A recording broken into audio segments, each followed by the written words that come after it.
Challenging आहे.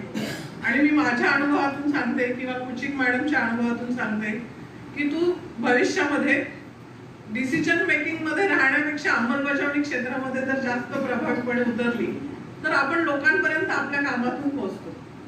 आणि आपण जे मेहनत घेतली आहे ना या परीक्षेमध्ये या स्पर्धेत उतरण्यासाठी, त्या पदावर पोहोचण्यासाठी, त्याचं चीज झाल्यासारखं वाटतं.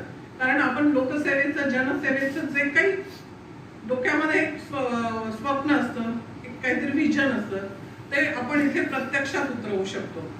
आणि जेव्हा आपण सर्वसामान्यांच्या मदतीला पोहोचतो किंवा त्यांच्या जीवनामध्ये आनंद निर्माण करू शकतो ना, तेव्हा आपल्याला मिळणारं समाधान हे कुठल्याही प्रमोशनच्या पदापेक्षा जास्त असतं.